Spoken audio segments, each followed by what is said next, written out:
Yesterday I read from Sutta 34 a little bit, these lists of Dhammas from Venerable Sariputta, and it's really referring to Sutta 33 so many times. I thought, well, it's also, that one's also a good one to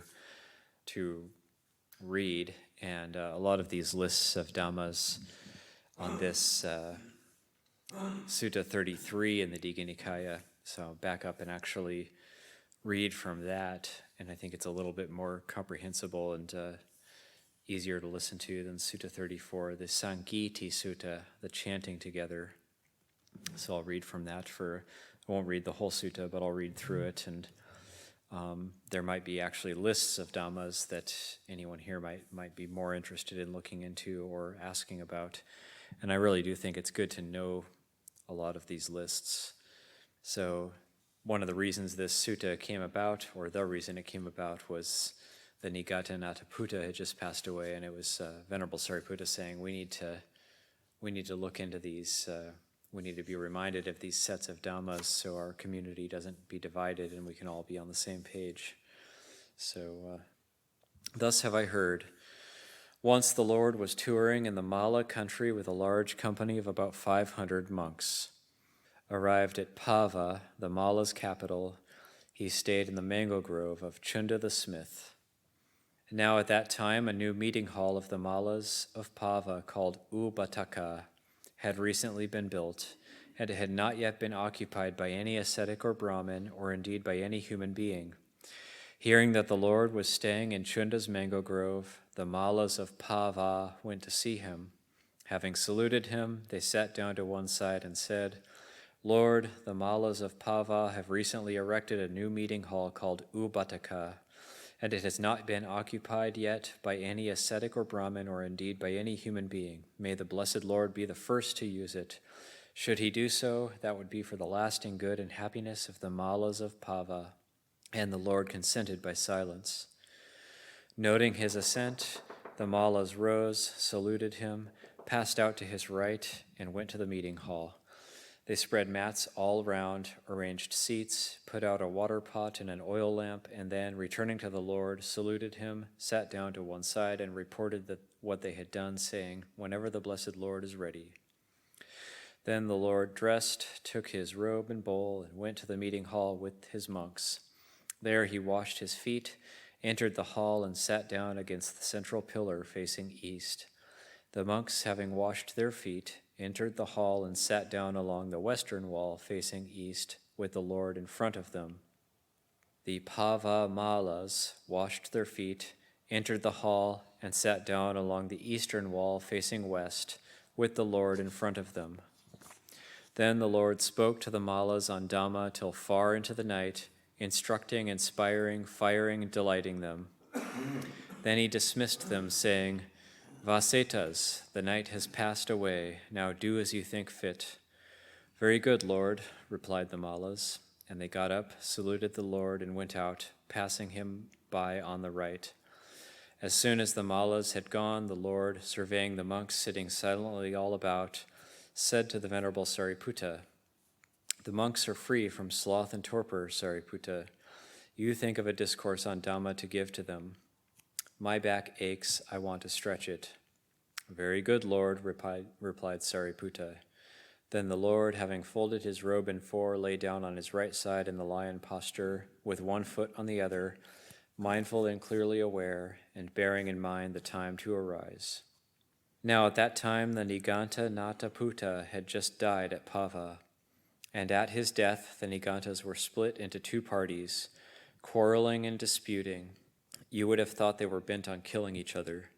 Even the white-robed lay followers were disgusted when they saw that their doctrine and discipline was so ill proclaimed, having been proclaimed by one not fully enlightened, and now with its support gone, without an arbiter. And the Venerable Sariputta addressed the monks, referring to this situation, and said, So ill proclaimed was their teaching and discipline, so unedifyingly displayed, and so ineffectual in calming the passions, having been proclaimed by one who was not fully enlightened. But friends, this Dhamma has been well proclaimed by the Lord, the fully enlightened one.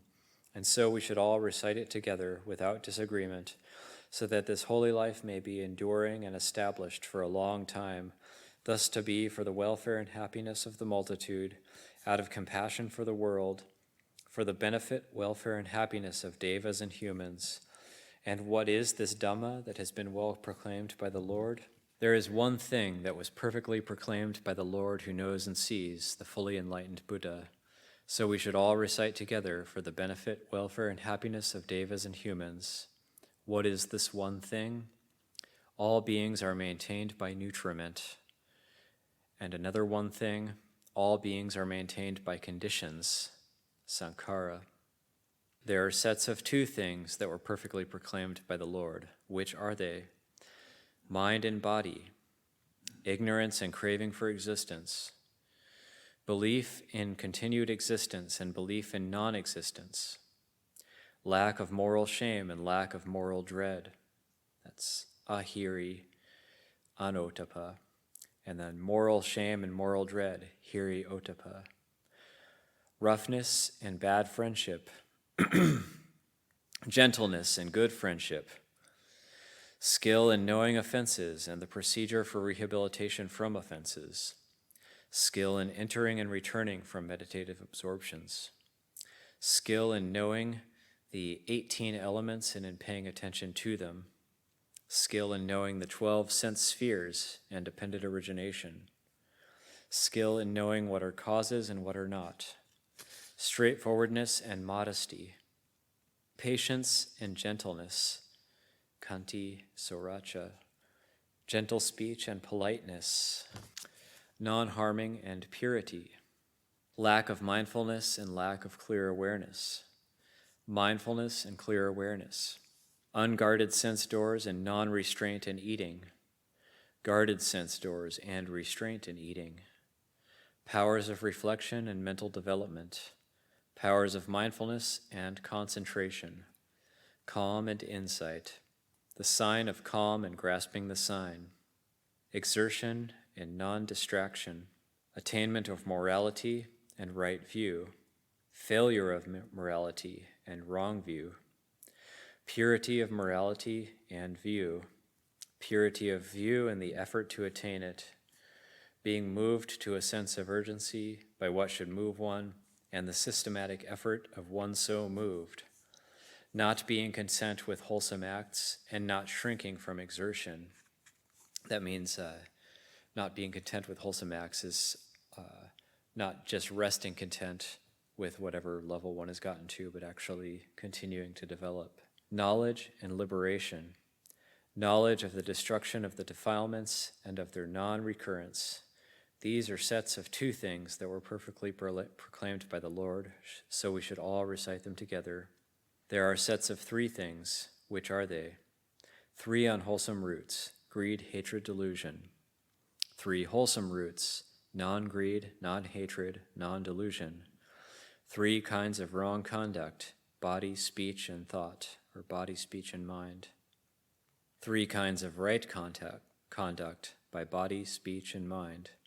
3 kinds of unwholesome thought, thoughts of sensuality, of enmity, of cruelty.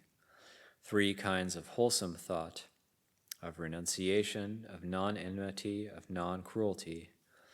3 kinds of unwholesome motivations, sankappa, through sensuality, enmity, cruelty.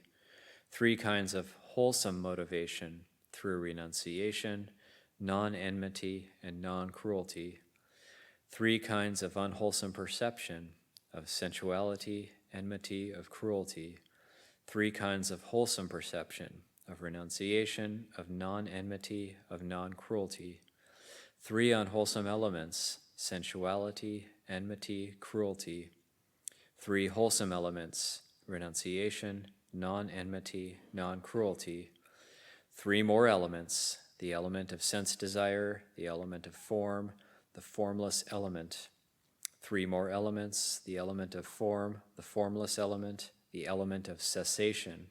3 more elements, the low element, the middling element, the sublime element.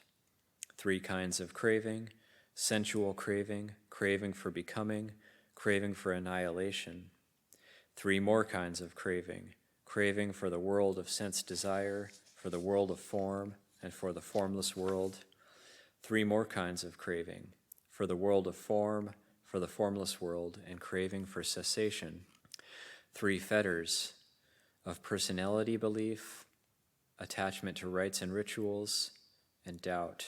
That's Sakaya Ditti, Silapata Paramasa, and Vichikicha.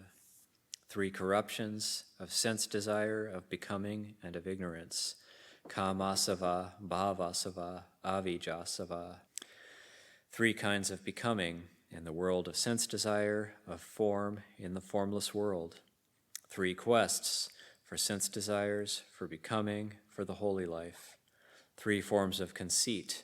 I am better than, I am equal to, I am worse than. 3 times, past, future, present. The 3 ends, personality, its arising and its cessation. 3 feelings, pleasant, painful, neither pleasant nor painful.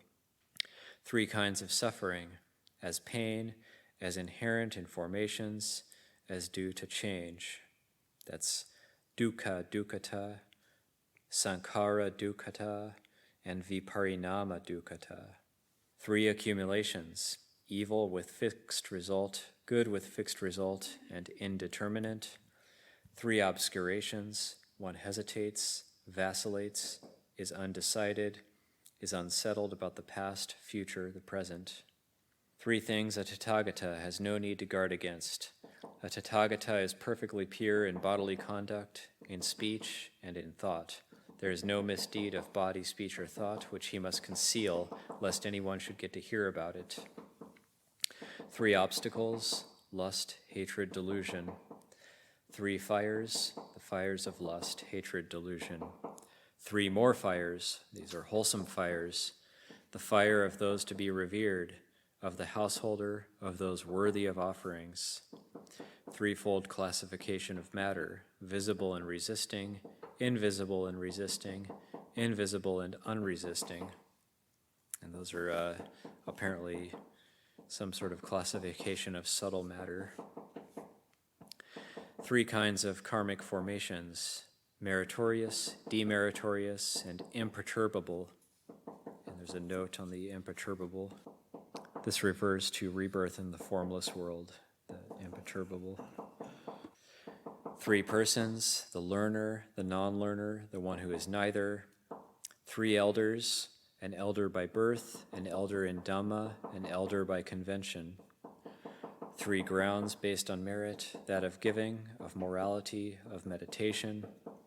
3 grounds for reproof, based on what is seen, heard, or suspected. 3 kinds of rebirth in the realm of sense desire. There are beings who desire what presents itself to them, and are in the grip of that desire, such as human beings, some devas, and some states of woe.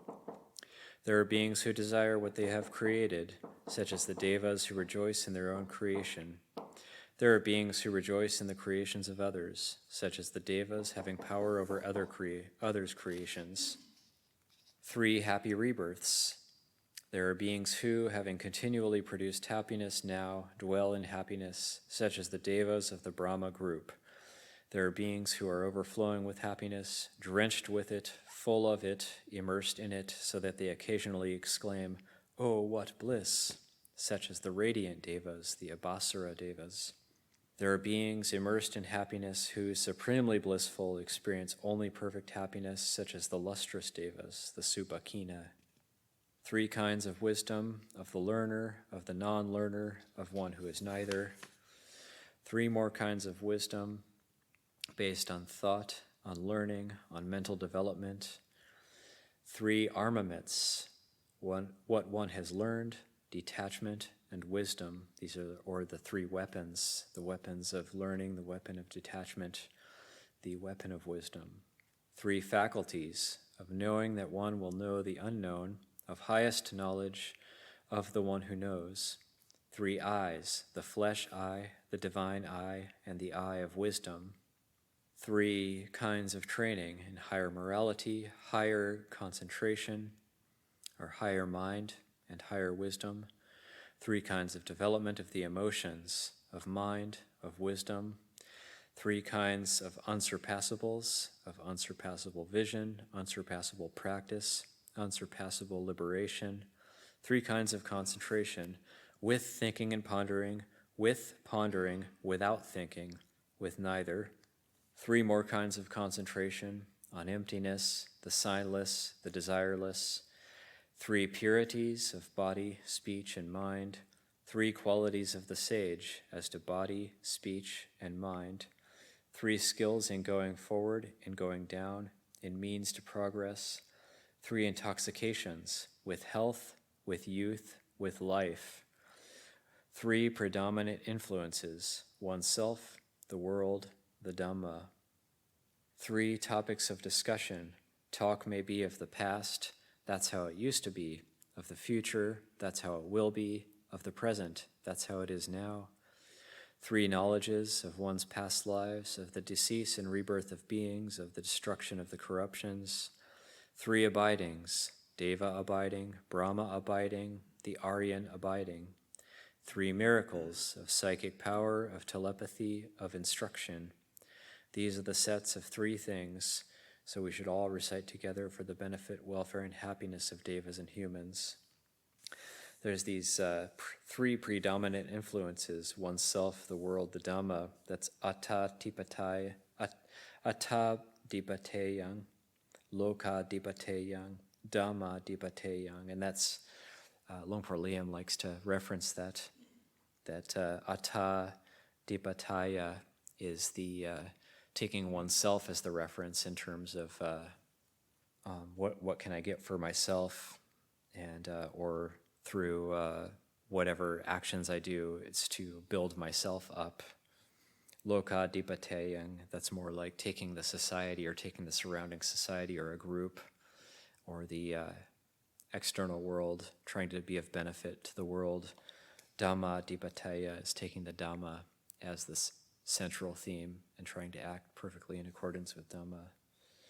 So those, I'll stop there with that and go into being Dhamma with Longpo Chah, and he may refer to, he sometimes ends up referring to some of these lists, but it's more in a way that's applicable, very practical.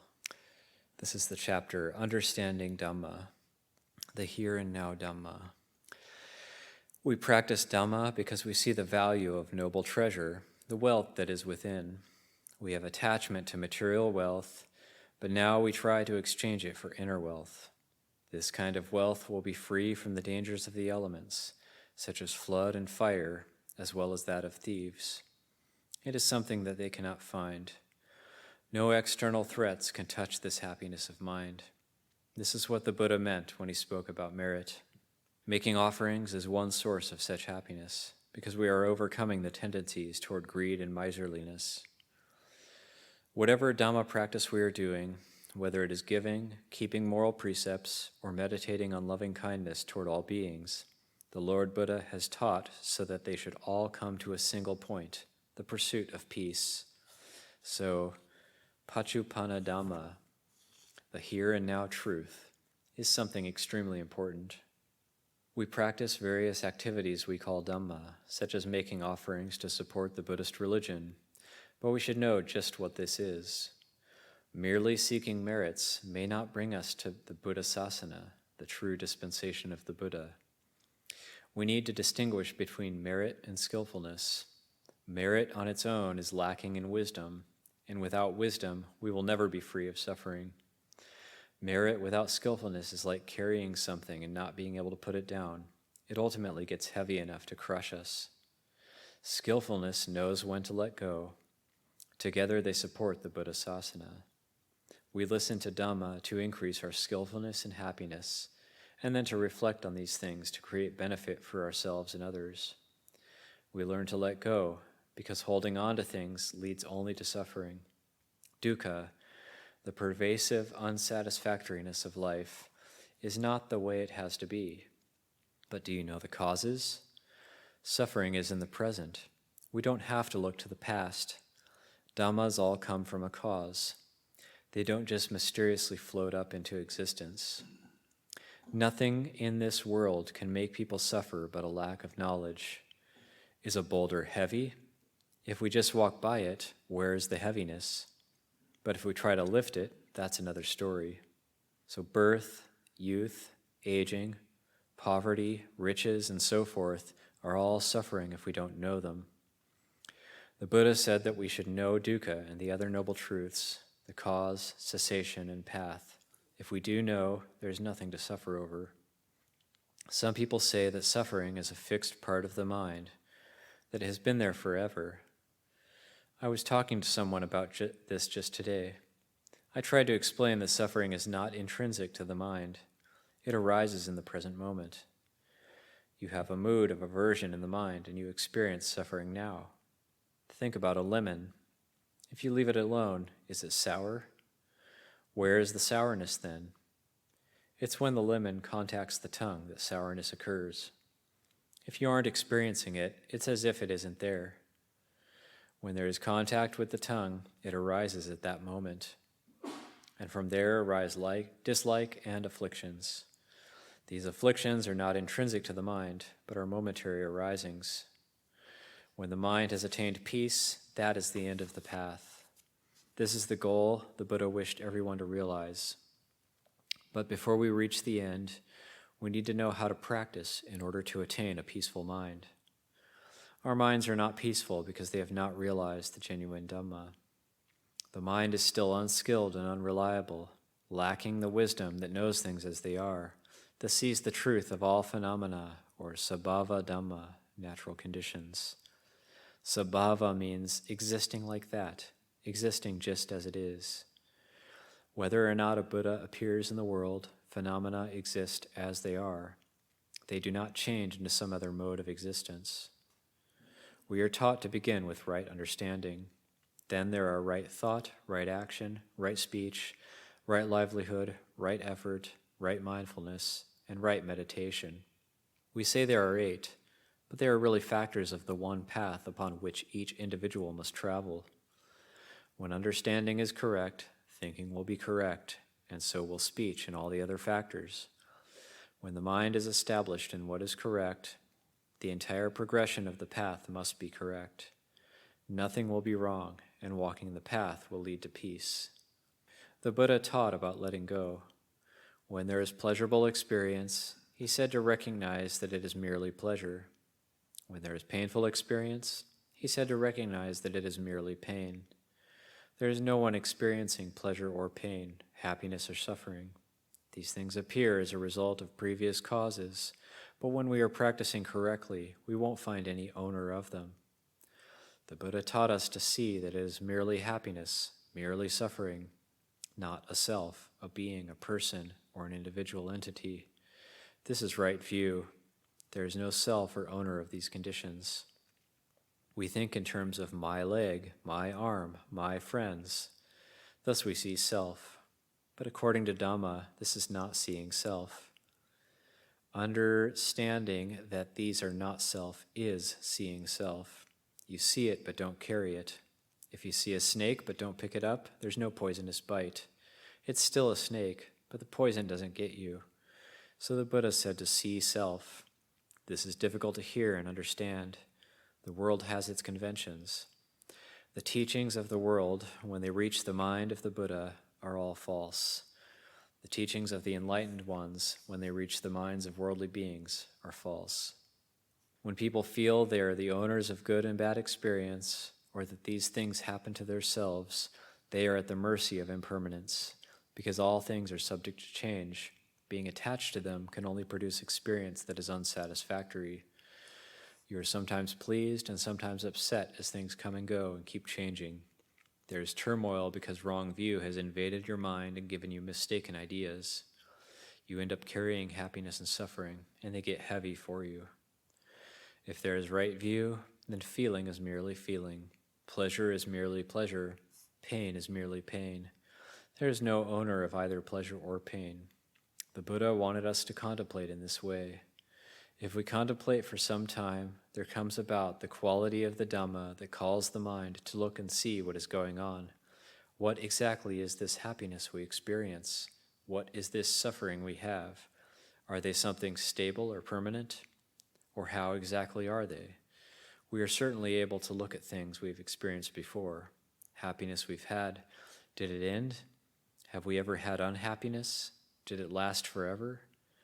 When we come to know about phenomena and don't get so involved with them, the mind becomes peaceful because we are no longer trying to own anything. But still we can enjoy our lives and make use of things in this world. The household items we have, kitchen goods, furniture, and so on, are not really ours. We use them, but it is in order to gain realization that they are not ours. We can use them freely and comfortably without having to suffer over them.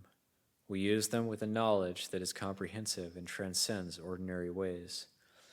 If we cannot be above all these things, we are under them, carrying them with the attachment that says, "This is mine," bearing their weight. This wrong view can only lead to suffering, because things will never work out exactly as we desire. Why do things break? Because they exist. Seeing things as already broken, you don't need to cry if they break. If the cup is not mine, then without this involvement, whether it breaks or not, there is no problem. You have things in your house, so you'd better think about this. Still, you have to teach your kids to take care of things. If you just say, "It's not ours," you'll end up with no plates to eat off of. If you speak in one way but see in another way, if you use adult concepts for children, no one cleans the dishes. Living in the world, there will always be things we must do, but we do them with letting go, and the mind is peaceful, without distress, so we can work at ease. This is right livelihood. Even if we have hard, grueling work, it's okay. The Buddha wants us to escape from birth, but we want birth. What are we going to get? We don't see the liability yet. We still don't see the way the Buddha sees. His teaching talked of the conceit that says, "I am better than others, I am equal to others, I am worse than others." If we think in any of these ways, it is not accurate. If we don't have this conceit, there's no obstruction. People want happiness, riches, and so forth. They are attached to merit, only wanting tangible benefits, but not making real spiritual progress. In arithmetic, there are adding, subtracting, multiplying, and dividing, but we only want addition and multiplication. This is just self-cherishing. People will practice their meritorious activities, but still experience sickness and other problems, and they begin to wonder, why does this happen? Where is the merit? But that isn't the point of merit and virtue. You don't seek merit to cause a cat to become a dog. It isn't something to change the nature of sankhara. They are by nature unreliable. Whatever happens, you needn't get overly concerned or upset. What we call skillfulness or wholesomeness is translated in our language as cleverness, a circumspect quality with which we can live our lives in the world. It is necessary to have merit and skillful means working together. Merit is like raw meat, which will go bad after a while. Wisdom is the salt that preserves it. Or you can put it in the refrigerator. It is said, there is no light like wisdom, no river like tanha or craving. So the Buddha advised, in acting, eating, and seeing, don't let them become tanha. Live in the world, but know the world clearly, not letting the heart become flooded by craving. That is, keep letting go. The Buddha's teaching is for the purpose of helping every being to escape from the cycle of samsara. But we who have such coarse defilements of mind and feeble wisdom have different ideas. When we hear the Dhamma that says nothing is ours, we become afraid that we won't get anything. It just makes us uncomfortable. Actually, we can say that these are ourselves and things are ours, but that is only a conventional reality. It is not on the level of liberation. We need to learn about the way we use conventions in all aspects of our lives. For example, our names. When we were born, we didn't bring a name with us. After we came into this world, we were given a name. There wasn't any old name to be replaced. It was empty there. In the space that is empty, you can put anything. People are born empty like this, and a name is put on them, a designation for this existence. So we can call the person John or Mary or whatever, and they come to be so according to conventional understanding. They are not really John or Mary. They are a supposed John or Mary, not an ultimate true John or Mary. Really, there is no one there, just natural conditions. But if we want John to come, we have to say, John. If we want to call Mary, we have to use the name she was given. It is a convenience for communicating and functioning in this world. That's all. Having been born, things pass away. Having passed away, things are born again. Birth and passing away, all conditions are like this. When we look clearly, we will come to realize that what the Buddha taught is the truth. When we see the reality of this, it is not something that will bring suffering or impoverish us. Seeing that there is no self and that nothing belongs to us will make us much more comfortable than before. We will be able to use things at ease and live in the world at ease. Some people will think about this and lose the desire to do anything. They think that since you can't get anything that will be theirs, what's the use? Actually, it is those who relate to things as their own and work in order to get things for themselves who suffer so greatly. It's better if we can do work for the sake of doing it, all the while realizing that there's no self involved and nothing belonging to us, and training our minds to let go. Working and performing actions, we will also be letting go and giving up in accordance with the truth. This is called right view or right understanding. We know conventional reality as conventional reality and see how things appear to be and how we designate them as being such and such. The Buddha said that all these designations are empty. When he was teaching the Brahmin Moggaraja, he said, "Moggaraja, you should view this world as empty." These words can cause an ordinary person to lose heart. Seeing this world as empty, the Lord of Death will not be able to follow you. He will not see you. The Buddha taught his disciples in this way. Saying that this world is empty might give us the idea that there is nothing in the world. When we look at a bowl or a spittoon, these things do exist. It is not that they don't exist, but they exist in the sphere of emptiness. They exist, but are empty. We can call something a spittoon as a convention that we create through our designation, or we can use another convention and call it a pot. Actually, it is empty of these names from its own side, but we view it in a certain way and then have attachment to seeing it as such. There might be two people, one a clever sort, the other kind of foolish. The latter goes to the market and buys something. He doesn't really know what it is. He has unwittingly bought a chamber pot. He takes it home and uses it as a serving bowl for his rice and feels that it does the job pretty well. He doesn't know what others use it for. Then the clever guy comes along and sees this. He is startled and wonders what is going on. What is this person doing? It's repulsive, using a chamber pot to serve rice. So one is called foolish, the other smart. Why is the latter disgusted? The pot is new. It's never been used as a chamber pot. It's clean, so why should anyone be disgusted by this? It is only attachment to an idea, and this attachment brings about revulsion and anger. Hey, look at this idiot. He's using a chamber pot to serve rice. Out of these two people, which one is actually the fool? The chamber pot is not really anything in itself. An ordinary pot is not really anything. We designate something as a chamber pot, and then if someone uses it to serve rice or soup or curry, others will feel that it is a disgusting thing to do. What is the meaning of these negative feelings? It's only because of attachment to the designation, to the convention that says this is a chamber pot. It's not really a chamber pot in any absolute and unalterable way. It just depends on our perceptions and how we wish to use it. If it's clean, we can use it for a lot of different purposes. If we understand the truth like this, there isn't really anything to get worked up over. We are not the owners of anything. We can use serving dishes, chamber pots, and ordinary pots without any problem. These things don't name themselves. We could call them a number of things. Whatever convention will work fine. So it is said that our speech should be one thing, but the mind another. If others are calling something a spittoon, we can do that also. If they call something a chamber pot, we can do that too. It means adjusting ourselves to speak in accordance with the world, matching ourselves to the ways of this world in which we live. The Buddha and his disciples lived with society at large. They lived together with every kind of person, good and bad, wise and foolish. They were able to fit in anywhere because they understood the facts of conventional reality and ultimate reality. When you have this understanding, the mind is comfortable, at peace. There will be no attachment or clinging. That is the natural result of right view. You know what is convention, what is liberation. and the mind is free of disturbance, letting go of things. I'll leave that there for today.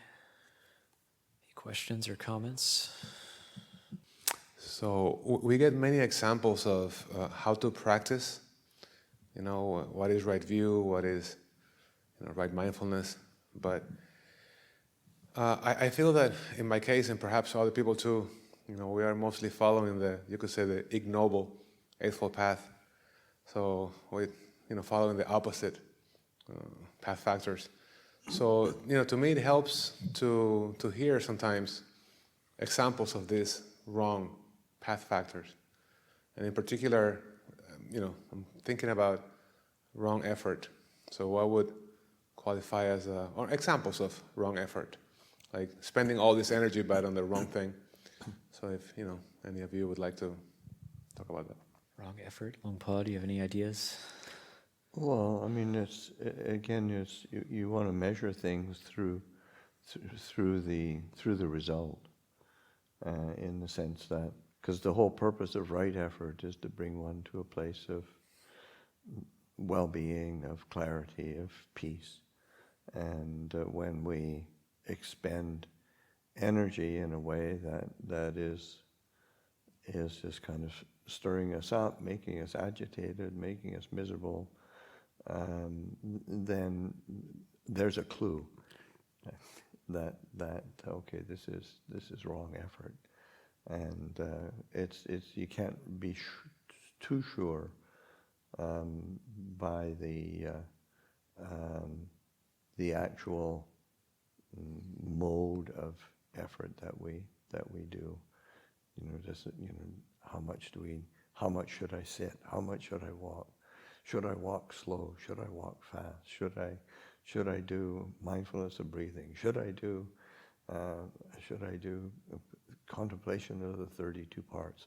All of those are objects of the effort, and we have to be paying attention to the result and recognizing how is this facilitating more mindfulness? Is it facilitating more clarity? Is it facilitating more well-being and peace? So then we can get a sense of that, and then is because something can make us happy, but it's also, I have to say, is it sustainable? Is it praised by the wise? Because you can put a lot of effort into, it's like eating something, and it'll make you happy for a little while, but it's not that sustainable, or on a certain level it sort of builds up habits that are unskillful. So there's a certain sense of the immediate result or benefit, but then also the over time. What are the qualities that we are fostering and developing, so that both of those need to be reflected on. That talk, Paccuppanna Dhamma, I can remember being in the Dhamma hall at what Nompa Paul Chah gave that talk, and being incredibly inspired when I heard it. And I actually, when Paul was looking for material to translate, I said, "You've got to translate that talk." Yeah, to be able to talk about conventions like that, because sometimes I think,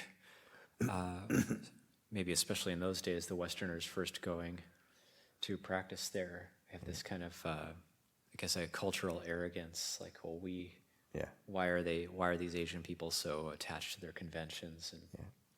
And Luang Cha being able to, well, this is, we follow these things. It was actually a step higher than that. Like, we know about that, but we follow the conventions out of respect. Yeah, exactly. And it's like, I think you told a story of one of the monks going up to give one of the Western monks, as a junior monk, going up to give a talk and putting his sandals on his head. Yes. And like the lay people just thinking, yeah, we get it, but why do you have to do that? It's really stupid.